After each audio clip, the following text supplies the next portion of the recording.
saya Cindy Kartikasari dari Prodi Akuntansi Fakultas Ekonomi kelas 1B semester 1. Di sini saya akan membuat video tugas mata kuliah pengantar literasi digital yang diampu oleh Bapak Ade Andri Hendriadi.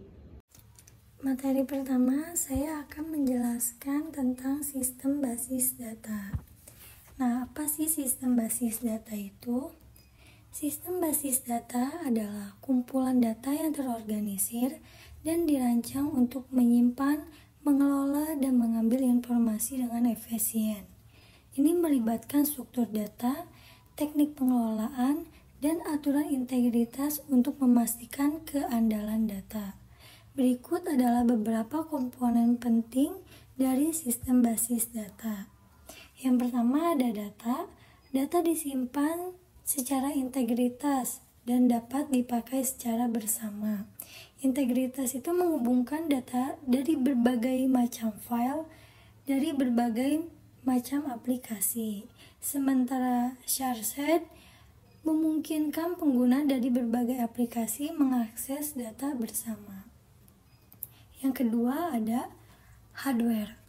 Komponen ini meliputi perangkat keras yang digunakan untuk pengelolaan sistem basis data, seperti komputer, memori, storage, dan peripheral.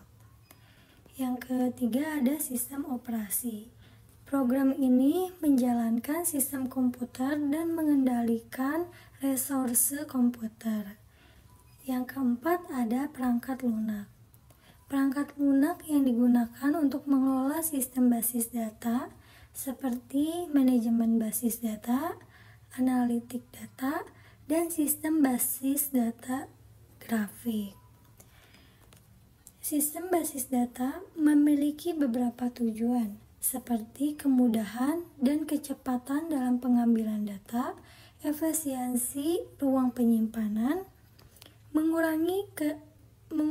menghilangkan redundasi data, keakuratan, dan pembentukan kode dan relasi antar data berdasarkan aturan atau batasan tipe data. Domain data, keunikan data untuk menekan ketidakakuratan saat enter atau penyimpanan data. Beberapa model yang digunakan dalam sistem basis data meliputi model data, entity relationship diagram, normalisasi, dan basis data hierarkis. Model ini memungkinkan pengguna mengakses dan memanipulasi data secara efisien dan efektif. Nah, lalu ada database atau basis data.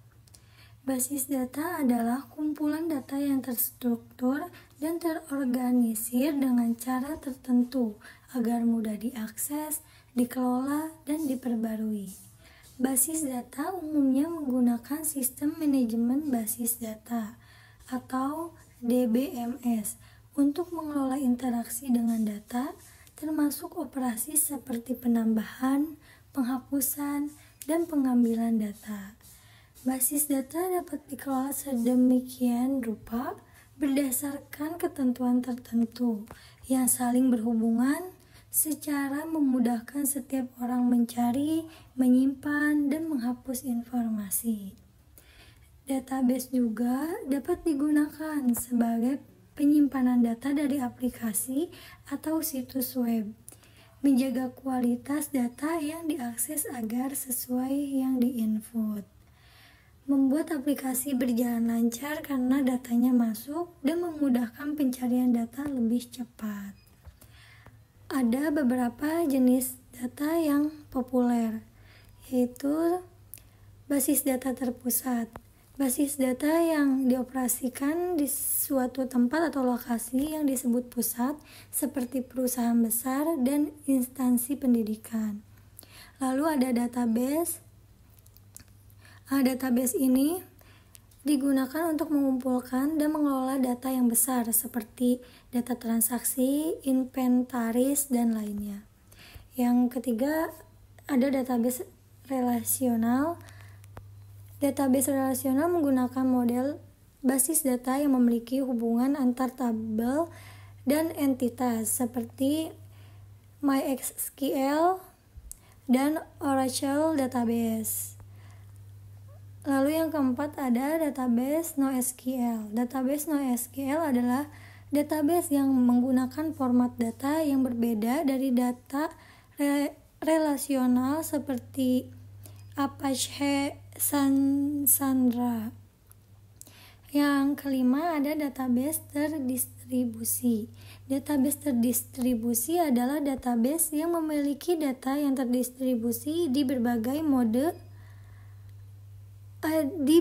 node dalam jaringan, seperti sistem database distribusi dan sistem basis data distribusi. Yang keenam, database and user.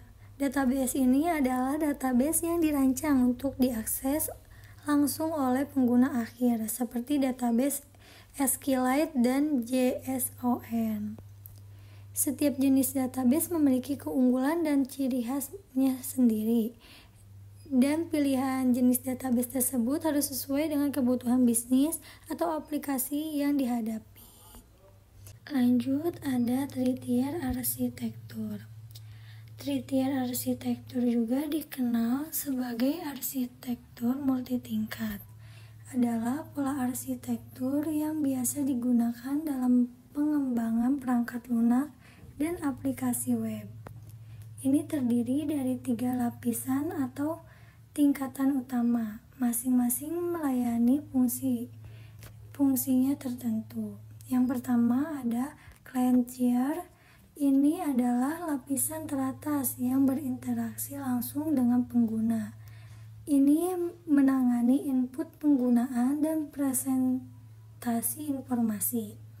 Dalam aplikasi web, tingkat ini sering diimplementasikan menggunakan browser web atau kerangka antar muka pengguna.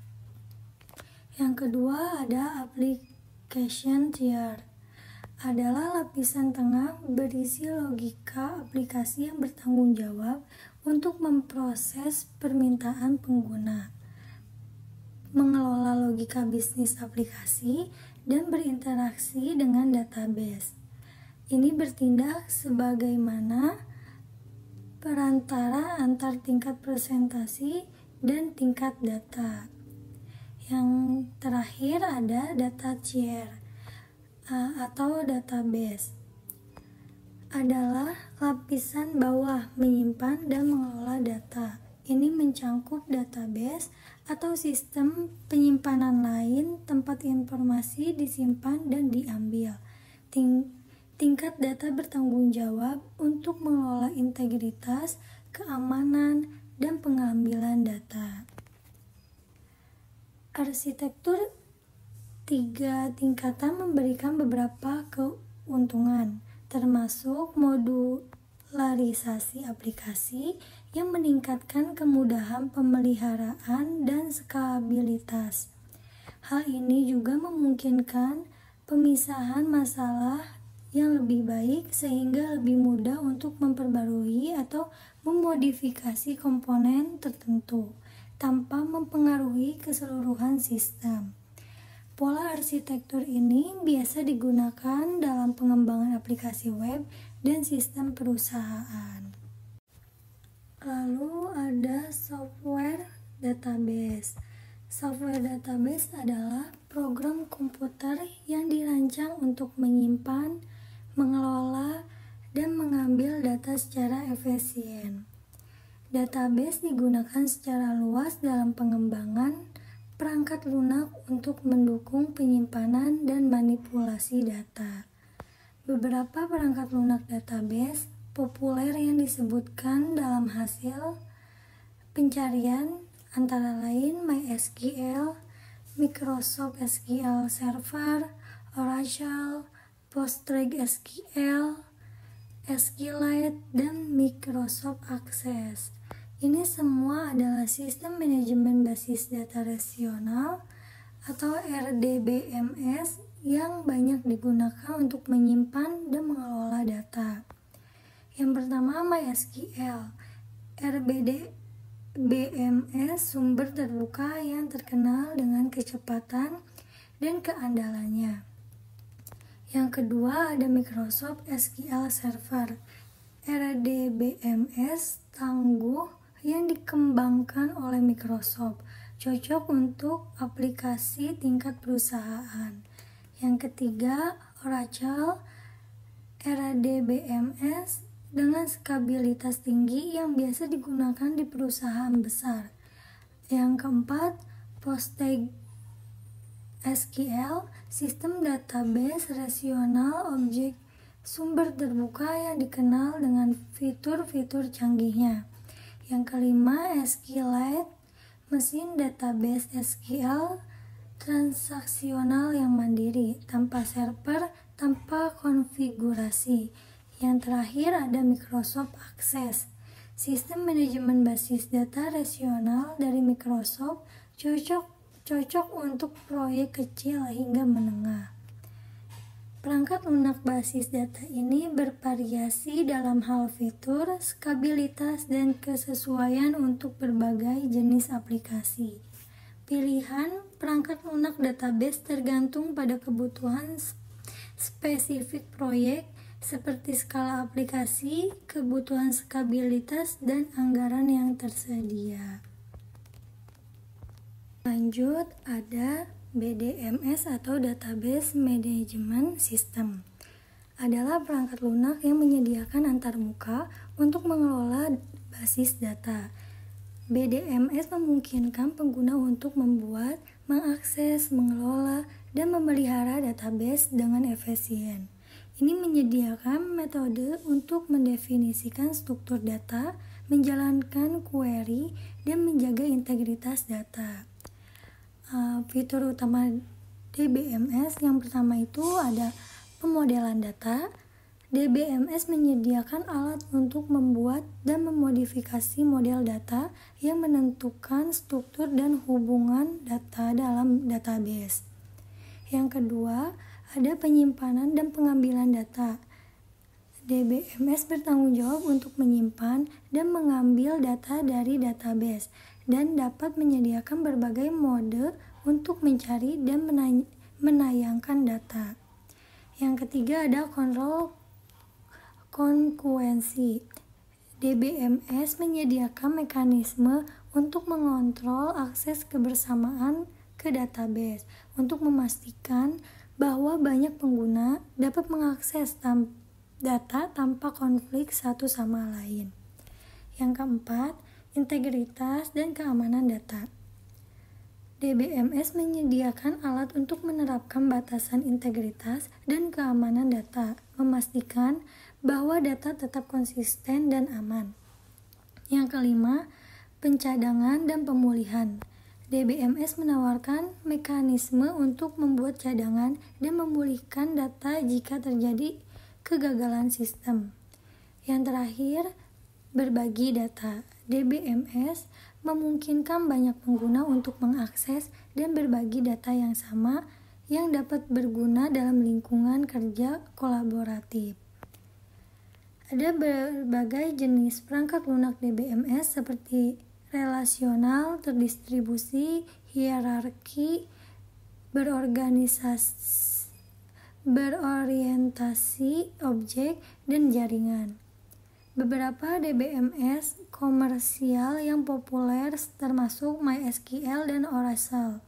DBMS sangat penting untuk mengelola data dalam jumlah besar dan banyak digunakan dalam aplikasi yang memerlukan kemampuan penyimpanan dan pengambilan data.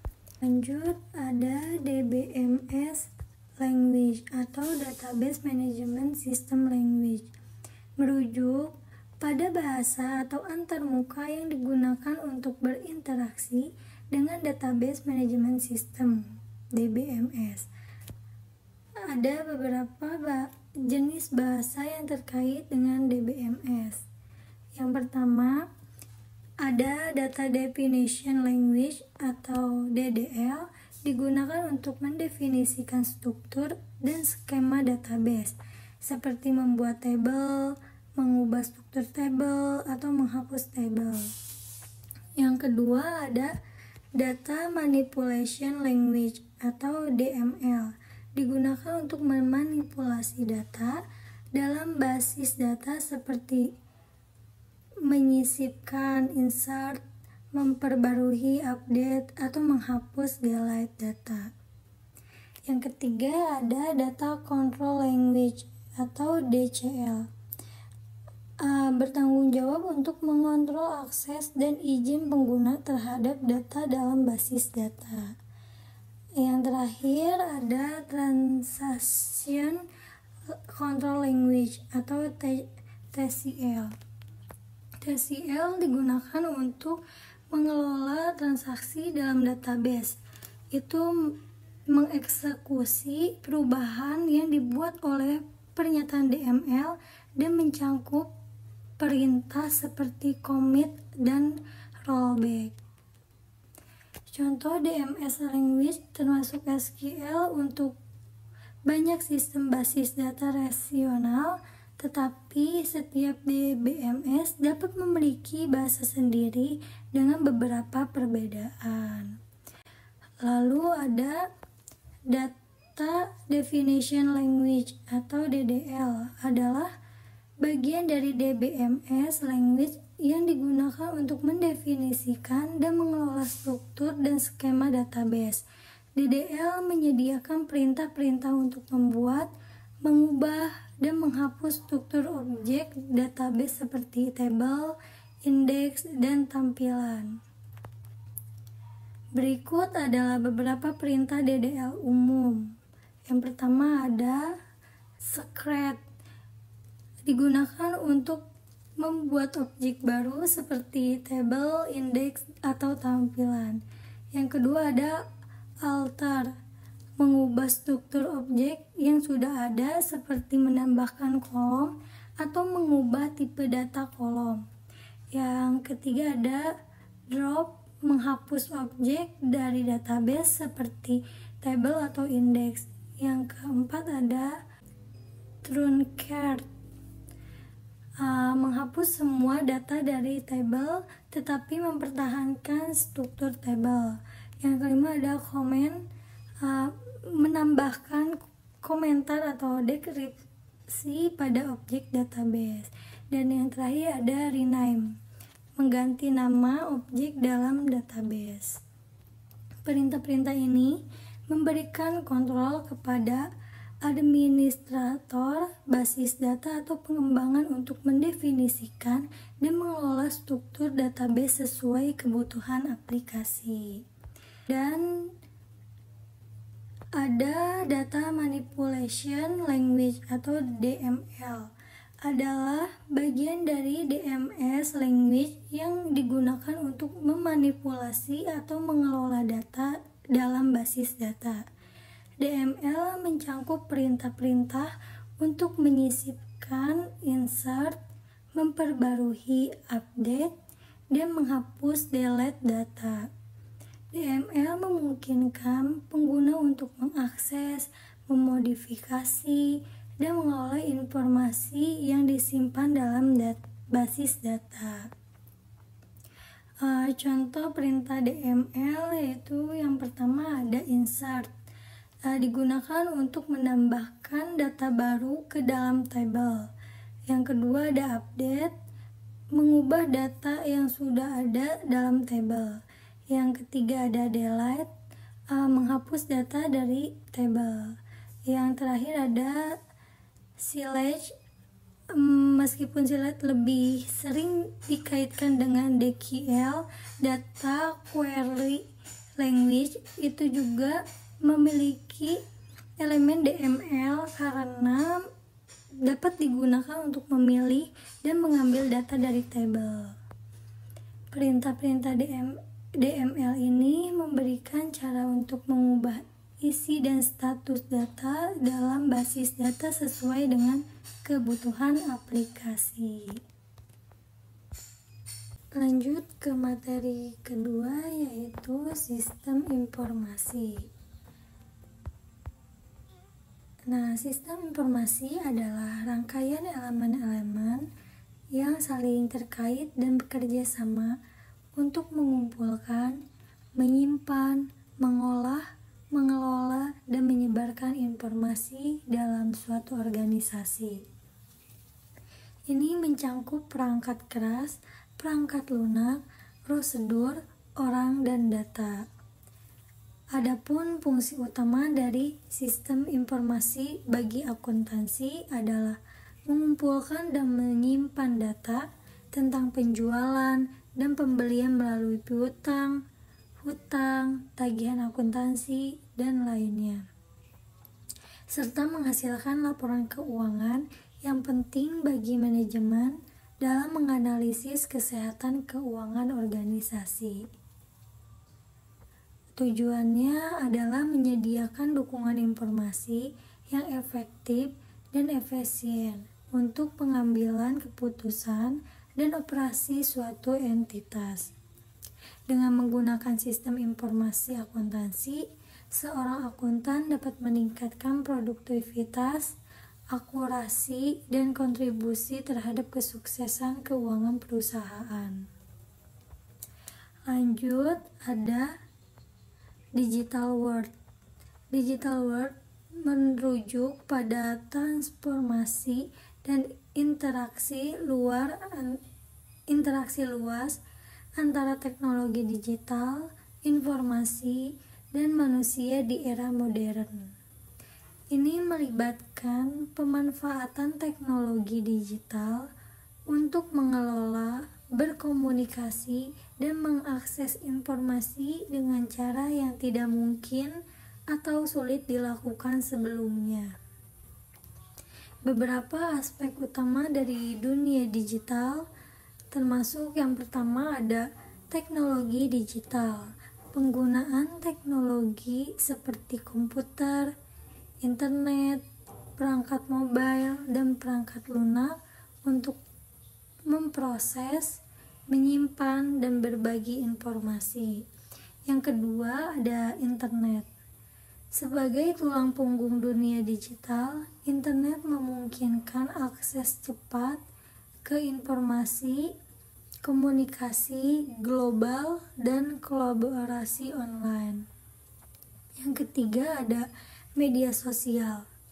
Platform-platform online yang memungkinkan pengguna untuk berinteraksi, berbagi konten, dan terhubung satu sama lain secara virtual. Yang keempat ada big data, pengolahan dan analisis data dalam jumlah besar untuk mendapatkan wawasan dan pola yang relevan. Yang kelima, keamanan siber. Perlindungan dan keamanan. Terdapat ancaman siber seperti peretasan, malware, dan pencurian data. Yang keenam ada e-commerce.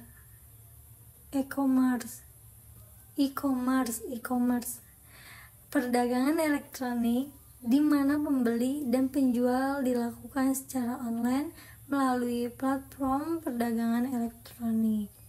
Yang ketujuh ada transformasi digital.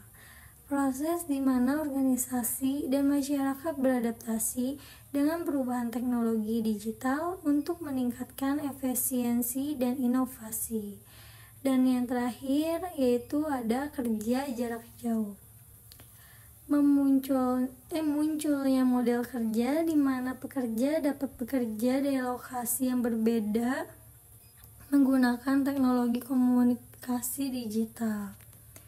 Dunia digital atau yang biasa disebut digital world harus berkembang dan memiliki dampak besar pada cara kita hidup, bekerja, berkomunikasi, dan memproses informasi dalam masyarakat modern. Lalu ada data. Nah, data ini adalah sekumpulan fakta atau informasi yang dihasilkan, disimpan, atau diolah.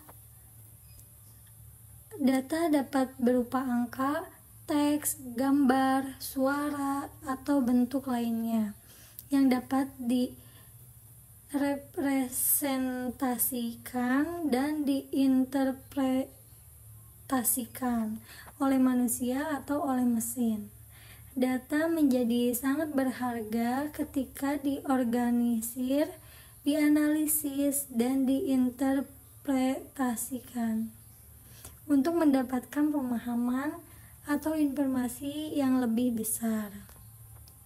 Ada dua jenis data utama, yaitu yang pertama ada data terstruktur, data yang diatur dengan format tertentu seperti dalam basis data rasional. Contohnya adalah tabel basis data yang menggunakan baris dan kolom.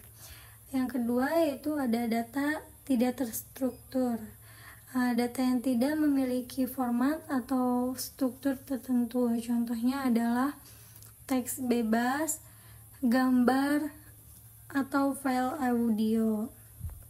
Data memiliki siklus hidup yang melibatkan penciptaan, pengumpulan, penyimpanan, pengolahan, analisis, dan penghapusan.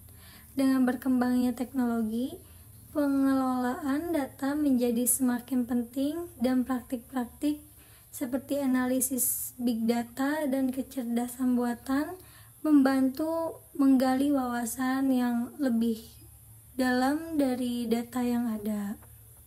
Lalu ada perbedaan antara data dan informasi. Perbedaan antara data dan informasi terletak pada konteks dan tingkat pemrosesan. Nah, berikut adalah perbedaannya. Kalau data adalah kumpulan fakta mentah atau detail yang belum diorganisir atau diolah. Sedangkan informasi adalah data yang telah terorganisir, diolah, atau diinterpretasikan sehingga memiliki makna atau nilai yang lebih tinggi. Lalu kalau data adalah entitas mentah yang tidak memiliki makna intrinsik, data perlu diolah untuk mendapatkan makna. Sedangkan informasi adalah data yang telah diolah dan diberikan pemahaman atau pengetahuan. Lalu kalau data memerlukan proses atau transformasi untuk diubah menjadi informasi, misalnya pengelompokan, perhitungan, atau analisis. Sedangkan informasi adalah hasil dari pemrosesan data. Pemrosesan ini dapat melibatkan pengorganisasian, penggabungan, atau analisis data. Dalam ringkasan, data adalah fakta mentah yang memerlukan pemrosesan untuk mendapatkan makna, sementara informasi adalah data yang telah diolah dan memberikan pemahaman yang berguna. Transformasi data menjadi informasi memberikan nilai tambah dan memungkinkan manusia atau sistem untuk mengambil tindakan yang efektif. Lanjut, ada sistem informasi. Sistem informasi terdiri dari beberapa komponen utama yang bekerja sama untuk mengumpulkan, memproses, menyimpan, dan menyebarkan informasi. Komponen-komponen ini melibatkan manusia, perangkat keras, perangkat lunak, data, dan proses. Berikut adalah komponen-komponen utama sistem informasi. Yang pertama ada manusia atau people, pengguna atau pemangku kepentingan yang berinteraksi dengan sistem untuk mengumpulkan, memproses, dan menggunakan informasi. Ini mencakup pengguna akhir dan pembuat keputusan. Yang kedua, perangkat keras atau hardware. fisik atau perangkat keras komputer yang digunakan untuk menjalankan aplikasi, menyimpan data, dan mengeksekusi proses.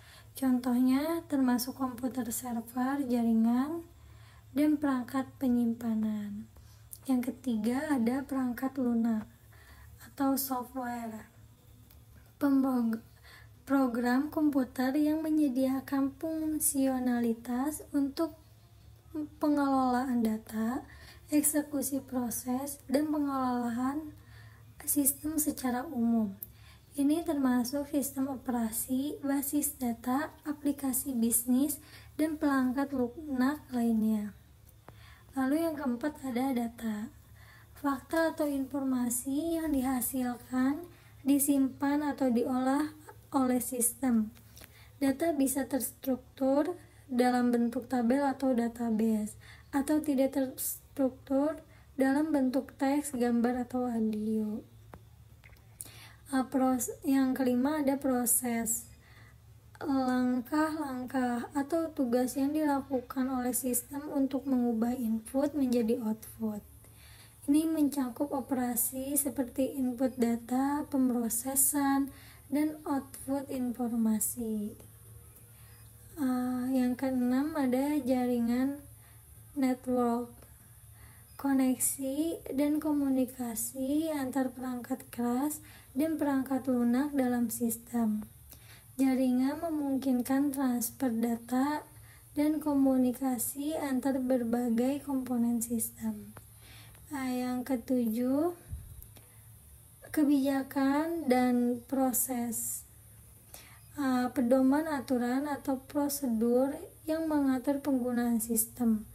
Ini mencakup aspek keamanan, integritas data, dan praktik operasional.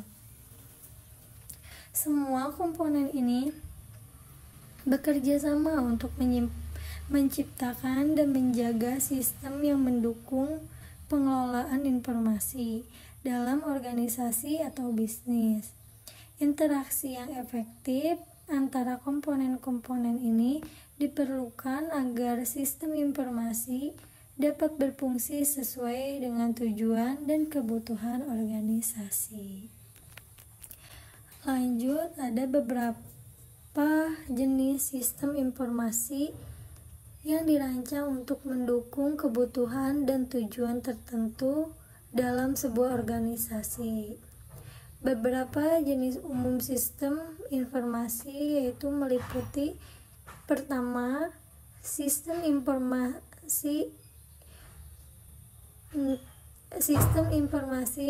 transaksional, mengelola transaksi harian suatu organisasi seperti penjualan, pembelian, dan perakaman keuangan. Yang kedua ada sistem informasi manajemen, memberikan informasi manajerial kepada tingkat manajemen untuk membantu dalam pengambilan keputusan dan perencanaan strategis.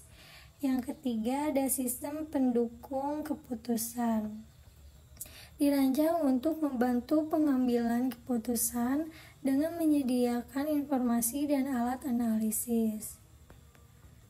Yang keempat ada sistem informasi eksekutif, menyajikan informasi kepada tingkat eksekutif dan membantu mereka dalam memantau kinerja organisasi dan mengidentifikasi tren. Yang kelima ada sistem informasi pemasaran, memberikan informasi untuk mendukung keputusan pemasaran seperti analisis pasar dan penelitian pelanggan. Yang keenam ada sistem informasi produksi, fokus pada manajemen operasional produksi, termasuk perencanaan produksi dan pengendalian inventaris. Yang terakhir yaitu ada sistem informasi keuangan, mengelola informasi keuangan dan akuntansi organisasi, termasuk laporan keuangan dan perpajakan. Jadi setiap jenis sistem informasi memiliki peran dan tujuan tertentu dalam mendukung fungsi dan kegiatan organisasi. Integrasi antara berbagai jenis sistem ini dapat memberikan dukungan informasi yang holistik dalam sebuah organisasi. Lanjut, ada pengembangan sistem informasi.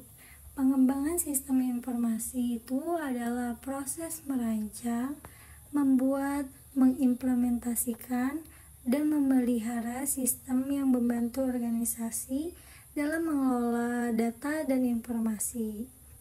Proses ini melibatkan sejumlah langkah dan metodologi. Berikut adalah beberapa tahap umum dalam pengembangan sistem informasi. Yang pertama yaitu ada perencanaan atau planning, identifikasi kebutuhan organisasi, dan merencanakan pendekatan pengembangan. Ini melibatkan penentuan tujuan, ruang lingkup, sumber daya yang dibutuhkan, dan jadwal waktu. Yang kedua yaitu ada analisis, yaitu mengidentifikasi dan memahami kebutuhan pengguna serta menganalisis proses bisnis yang ada. Tujuan analisis adalah merinci persyaratan sistem. Yang ketiga yaitu ada desain, yaitu merancang struktur sistem berdasarkan persyaratan yang telah diidentifikasi. Ini mencangkup perancangan basis data, antarmuka pengguna, arsitektur sistem, dan komponen perangkat lunak lainnya. Yang keempat ada implementasi, yaitu menempatkan sistem ke dalam produksi. Ini melibatkan instalasi perangkat lunak, pelatihan pengguna, dan pemindahan data jika diperlukan. Yang kelima, yang terakhir, yaitu ada pemeliharaan, memberikan dukungan dan perbaikan setelah implementasi. Pemeliharaan bisa termasuk penambahan fitur, penyesuaian dengan perubahan kebutuhan, atau perbaikan bug. Pengembangan sistem informasi dapat mengikuti metodologi tertentu seperti model air hujan, waterfall model, model prototyping, atau model pengembangan iteratif. Penting untuk melibatkan pengguna dan pemangku kepentingan selama seluruh proses untuk memastikan bahwa sistem memenuhi kebutuhan yang sebenarnya dan memberikan nilai tambah bagi organisasi. Lanjut, ada materi ketiga yaitu artificial intelligence atau yang biasa kita sebut dengan AI. Nah, AI ini memiliki sejarah yang panjang. Konsepnya sudah muncul sejak zaman kuno, tetapi perkembangan utama terjadi pada abad ke-20. Pada tahun 1990-an, ilmuwan seperti Alan Turing memulai kerja awal dalam pemikiran mesin cerdas.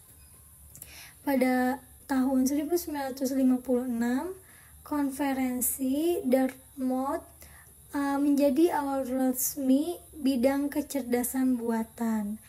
Selama beberapa dekade berikutnya, AI mengalami perkembangan dan kemunduran. Pada tahun 1980-an, ketidakpuasan muncul karena harapan yang terlalu tinggi. Namun, pada tahun 1990-an dan seterusnya, kemajuan dalam komputasi dan algoritma membawa kebangkitan baru untuk AI, termasuk penggunaan jaringan saraf tiruan. Saat ini AI terus berkembang dengan cepat, mendorong inovasi di berbagai sektor seperti otomasi, pengolahan bahasa alami, dan machine learner. Kecerdasan buatan AI adalah bidang ilmu komputer yang didedikasikan untuk memecahkan masalah kognitif yang umumnya terkait dengan kecerdasan manusia. Ini melibatkan teknologi seperti pembelajaran mesin, pemrosesan bahasa alami, dan pengenalan gambar. AI penting karena dapat memberikan solusi yang lebih cepat, akurat, dan efisien untuk masalah yang kompleks. Dampak AI telah diakui oleh organisasi seperti Google yang berkomitmen terhadap inovasi yang bertanggung jawab dan menjadikan AI dapat diakses oleh semua orang. Di Indonesia, AI semakin populer dengan aplikasi seperti ChatGPT, Coffee AI, Luminar AI, dan Oracle yang banyak digunakan. Aplikasi ini dirancang untuk meniru kecerdasan manusia dan digunakan untuk pengambilan keputusan, logika, dan karakteristik cerdas lainnya. AI berpotensi meningkatkan berbagai aspek kehidupan manusia secara signifikan, mulai dari penyederhanakan tugas sehari-hari hingga membantu memecahkan masalah yang kompleks. Pengembangan berkelanjutan dan penerapan yang bertanggung jawab merupakan kunci untuk mewujudkan manfaat penuh bagi kemanusiaan. Lanjut ke materi selanjutnya, yaitu ada bahasa pemrograman. Bahasa pemrograman itu adalah aturan sintaksis dan semantik yang digunakan untuk menulis program komputer. Ini adalah set instruksi yang dapat dipahami oleh komputer untuk menjalankan tugas tertentu. Bahasa pemrograman memberikan cara bagi manusia untuk berkomunikasi dengan komputer, menginstruksikannya untuk melakukan operasi atau tugas tertentu. Bahasa pemrograman dapat berupa tingkat rendah atau tingkat tinggi. Bahasa tingkat rendah seperti bahasa assembly lebih dekat dengan bahasa mesin dan membutuhkan pemahaman yang mendalam tentang arsitektur komputer. Sementara itu, bahasa tingkat tinggi yaitu seperti Python atau Java, lebih abstrak dan mudah dipahami oleh manusia. Pemilihan bahasa pemrograman biasanya bergantung pada kebutuhan proyek, jenis aplikasi yang dikembangkan, dan presensi pengembangan. Setiap bahasa memiliki karakteristik unik dan kegunaannya, mulai dari pengembangan web hingga kecerdasan buatan, pemrosesan data, dan banyak lagi. Lalu materi selanjutnya yaitu ada big data atau yang biasa kita sebut data besar. Data besar ini mengacu pada kumpulan data yang besar dan kompleks yang sulit dikelola menggunakan alat manajemen tradisional karena ukuran, kompleksitas, dan sifatnya yang tidak terstruktur. Big data ini dapat diterapkan di berbagai bidang seperti bisnis, kesehatan, pariwisata, pemerintahan, dan kejahatan. Tujuan big data adalah untuk mengumpulkan, menyimpan, dan menganalisis data yang besar dan kompleks yang memiliki potensi untuk memberikan wawasan lebih luas dan mengembangkan inovasi dalam berbagai bidang. Beberapa tujuan utama big data meliputi yang pertama ada efisiensi operasional bisnis, di mana big data membantu perusahaan dalam mengoptimalkan proses bisnis dan meningkatkan produktivitas tenaga kerja. Yang kedua yaitu peningkatan produktivitas bisnis dan tenaga kerja. Analisis data besar memungkinkan perusahaan untuk memahami perilaku konsumen dan membuat keputusan yang lebih baik. Yang ketiga ada pengoptimalan pemasaran. Big data memungkinkan perusahaan untuk melacak pasar secara real time dan menghasilkan target pemasaran yang lebih unggul.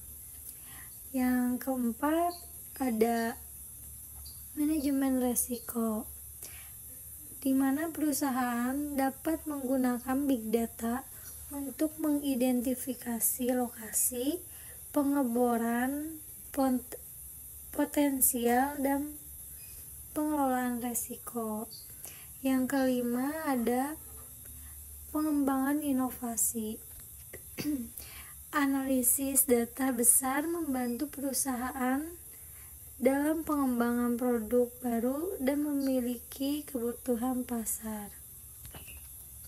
Dalam penggunaan big data, ada beberapa langkah yang harus diikuti, yaitu seperti pengumpulan data, penyimpanan data, pemrosesan data, dan analisis data. Tujuan big data sangat penting bagi perusahaan karena memungkinkan mereka untuk mengumpulkan semua informasi yang diperlukan untuk memahami perilaku konsumen dan membuat keputusan yang lebih baik. Big data dapat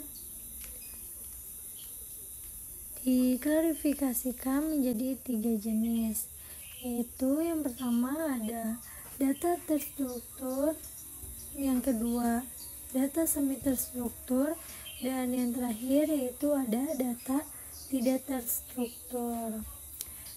Data terstruktur ini sangat terorganisir dan cocok dengan database tradisional. Sedangkan data semi terstruktur yaitu seperti JSON atau XML disusun sebagian, sedangkan data tidak terstruktur yaitu seperti teks atau multimedia tidak memiliki struktur yang telah ditentukan sebelumnya. Biasanya dicirikan dengan 3V, yaitu volume, velocity, dan variety. Sebagai gambaran, big data memiliki karakteristik sebagai berikut. Volume. Yang pertama yaitu volume. Volume yaitu menjawab sejumlah data yang dihasilkan setiap detik seperti video, foto, dan data lainnya yang diproduksi secara berkesan. Yang kedua yaitu velocity. Velocity ini menyoroti kecepatan dengan yang data diumpulkan, disimpan, dan diolah, serta cara data diklarifikasikan dan dianalisis. Yang ketiga yaitu variety. Variety ini mengacu pada keragaman. Data yang bervariasi seperti data teks, gambar, suara, dan video. serta data yang tidak terstruktur.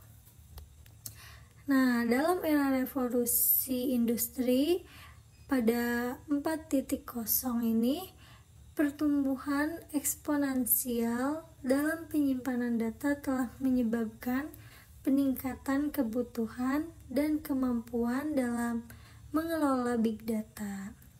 Selain itu, big data juga mencangkup volume dan veracity, yaitu nilai dan kebenaran data, yang menjadi penting dalam memahami arsitektur big data. Ada juga subtype data yang memiliki tingkat relevansi tertentu dengan bidang analitik seperti geospasial, mesin, media sosial, atau data yang dipicu oleh peristiwa.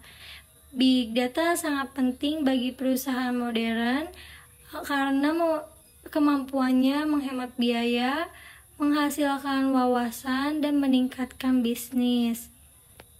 Big data dapat dianalisis untuk mendapatkan wawasan dan membuat keputusan bisnis strategis.